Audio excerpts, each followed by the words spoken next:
Hi, I'm Jess. Hi, I'm Dion. I'm a Pathways Advisor for the NHS 111 service.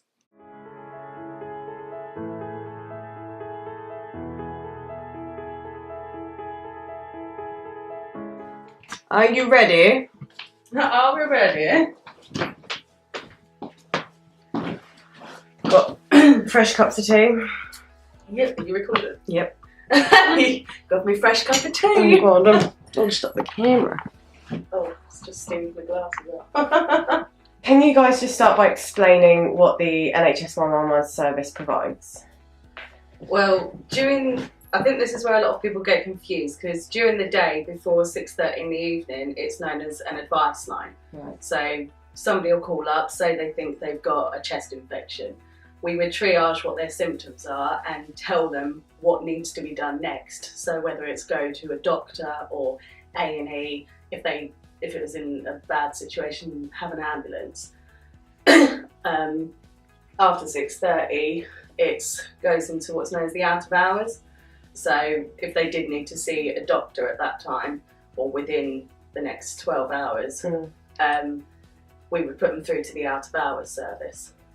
So what made you guys want to go into the NHS 111 service? Because obviously, Dion, you were a retail worker and you worked in a care home. So what made you guys choose this career path? Well, I moved back to my hometown Harwich recently, and I was working in retail and I just wanted to change. So I saw this job come up on a job website and I found it really interesting, so I went for it. They said they were still looking for other people, so I suggested it to Jess and she was interested. How did you get into it, Jess? Well, purely through recommendation from Dion. I was looking for a new job anyway that was still within the healthcare sort of sector, but that was completely different to what I was doing as a care assistant. And that seemed to be the perfect kind of combination for me. So do you find it difficult because you're not medically trained, or because it's there on the system for you? Like, do you think you'd find it a bit easier if you come from like a doctor position, for example? I think at certain times you do, but with your training, we had to go through about 2.5 weeks worth of training before we even went into the call centre, and you get a lot of knowledge on what it is you're asking. So if you are trying to rule out something, for instance meningitis, I think I could quite confidently know if somebody was describing symptoms of meningitis to me, because I know exactly what I'm looking for. When it's trying to rule out certain things, I know what it's trying to rule out, I know what I'm looking for, so it helps you probe around things. So say a patient's not too sure if they've got a rash, what the rash looks like, I could feel confident in asking them exactly what it is they're looking for. Yeah. And it's the same with, sorry, I've lost my train of thought. That's fine.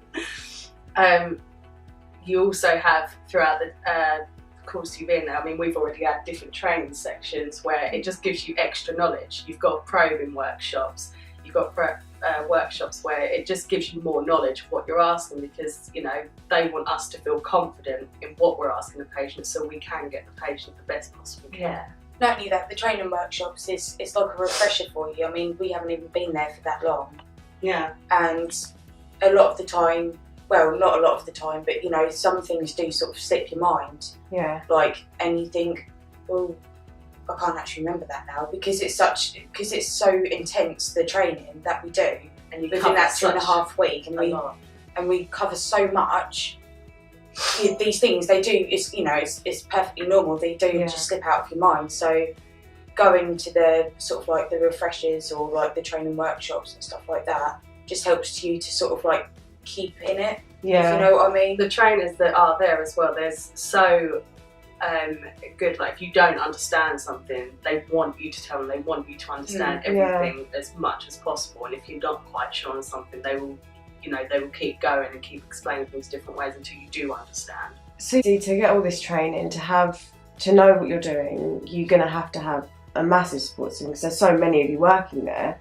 Do you find it helpful? Is it a big support system? Definitely.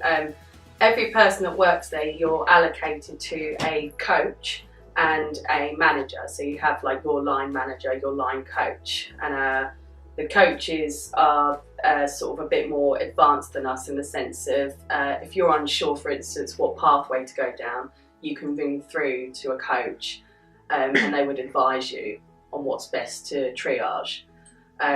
So they're very knowledgeable when it comes to the system, and if you're stuck on anything, or and you have what's called audits every month. So you get audited and they will tell you exactly how you're doing on your calls, if you can improve anywhere, what you're doing good on, and then obviously you have your line manager for any other problems you have. But even though I'd find that my coach and manager are very supportive, very keep me motivated, I think every coach and manager is exactly the same. I would feel comfortable to go and ask any person for help. And there's always at least one team manager at our centre. There's always coaches floating around, clinical supervisors. Yeah, clinical supervisors, or the clinicians. As long as they're not on a call at the time, they're always more than willing. Like if you haven't been able to get through to anybody on the advice line through the phone, they're always more than willing to help you at hand. Yeah. Obviously, as long as they're not dealing with anybody, so that we can. We've always got somebody right there that we can ask if we ever need to. Yeah. What has been your most challenging call so far, the one that's kind of stuck with you? I had one about a week ago actually, and I didn't actually need help until I'd finished with the call, but a lady rang up, and first of all, before we can do anything, we have to get people's demographics, most importantly their number, because if we get disconnected, at least that way we know we can call them back. So I was asking her for a number, and she was saying that she didn't know it, she couldn't get it. So I was asking, is there any way you can get it on your mobile? Is there anyone there that knows it? And luckily I did see a number come up on my screen, and I took it down just in case. And she ended up hanging up, and I rang her back. You have to ring a patient back 3 times, if not you put it through to the clinical queue, just to double check they don't need our help anymore. And I've rang her back, she's answered the phone. I've said, hello, it's Dion from NHS 111, did you still require our service? And she basically was saying that she didn't need it, she's sorry for wasting our time, but she just sounded very nervous and worried, is how I'd describe it. And just something didn't sit right with me, it didn't sound right. So in the end I sort of said, okay, are you with anyone at the moment? She said, yes. And I said, can you not talk in front of this person? She said, yes. That's when the alarm bells started to go off. So at this point I'm getting, all I'm trying to think of is how can I help this person? So I explained to her that if she can't speak at this point in front of somebody, I'm going to put her number through to one of our clinicians who will call her in a bit. Hopefully she can talk then. And in the end I just said to her, because the more I was on the phone to her, the more nervous she was being, and if for whatever reason she was in danger of being on the phone in front of this person, I didn't want to keep her on the phone any longer than I had to. So I just said, can you just tell me your first name? She said yes, and she gave it to me. And then I said, okay, I'll put somebody through to give you a call. Hopefully you can talk then, and put the phone down. And as soon as I finished, I went straight to the manager that was on that shift. And they advised me to call one of our other managers to basically see what I should do next. And she said that she was going to get somebody to give her a call pretty much straight away. And I'm not too sure exactly what happened, but you know that the clinician did call back. Yeah, I know the clinician called back, but I don't know what happened after that. But at least I know that I got something from this patient. I mean, I was sort of beating myself up a bit after, thinking, oh, maybe I should have asked for more information, more this, more that. But because she sounded so worried and she was saying she couldn't talk in front of whoever it was that was there, I didn't want to make her or put her in any more danger than what she was. If I was in that position, that would be the worst thing, the not knowing.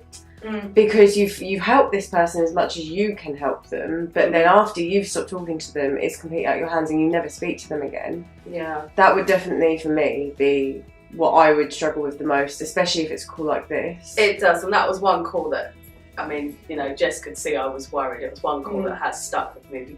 And I think it is the not knowing. If I knew that somebody had gone to help, I mean, I know our clinician would have done everything possible to help, but I think it is the not knowing. The same as if you do send an ambulance, we do stay on the phone in certain situations to the patient until the ambulance crew have got there to make sure that they stay conscious or that they're okay until they are in medical hands. Yeah. But you still don't know what's happened. Do they get taken to hospital? Have they survived? And it can stick with you. Is it a bit easier the fact that you're in the job together? Because I don't know, I've never worked with a best friend or anything. You guys have been friends for I can't even count how many years.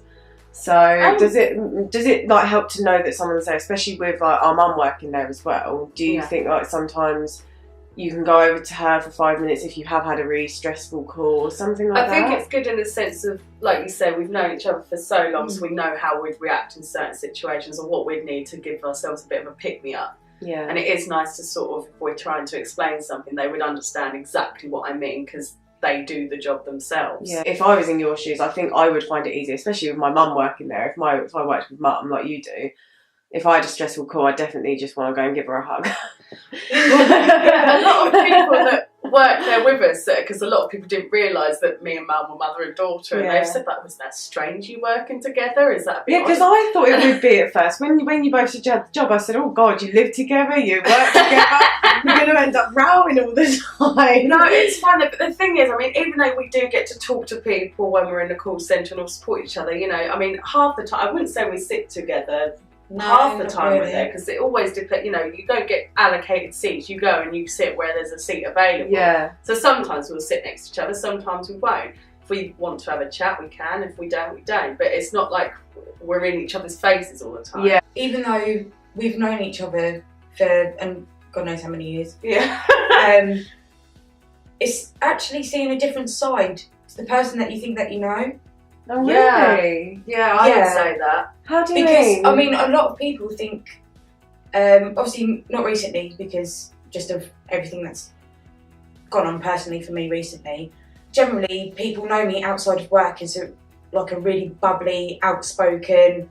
Like, you know, I haven't really got patience for anything or anyone most of the time. We know. Yeah, exactly. We know. I can't temper. The list goes I on. can't be dealing with people, basically, like in personal life. But as soon as I'm in a work environment, I'm patient, I'm calm, I'm collected, I'm a completely different person to what I am outside of work. God, I should go to work and see that.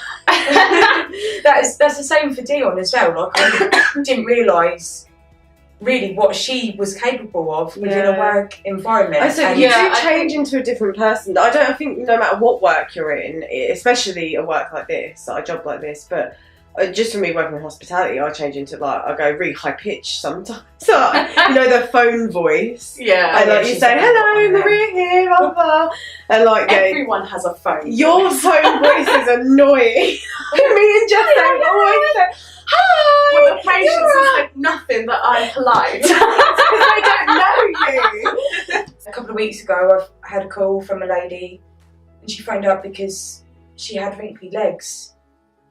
And I did not know what to do. I really did not know what to do. And the legs weren't painful, they weren't swollen, there was nothing else wrong with them, they'd gone wrinkly. And I suppose there's nothing on the system to do There was nothing for me. And I got some advice from my manager, and she was like, her herself, she was baffled. I managed to still triage to a sense. Yeah.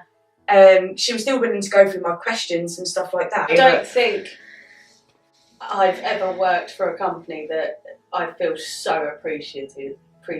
Appreciated. Yeah, appreciated. That happens a lot on the phones. I get really tongue-tied. I don't have to say always so sorry. Yeah, I think I do. I feel so appreciated in the job. I really do. And like I say, you do feel it from the patients as well a lot of the time. And I feel very privileged that I get to do this job and help people. I think it's made me a better person. And I mean, like I say, it's opened up my eyes. I thought going into it that I would find it easy purely because of my background, my job background anyway. But that means nothing there. Yeah. And obviously I've had to start afresh. And I don't regret it at all because I've gained so much more knowledge and so much more I don't know, strength as well from it, I think.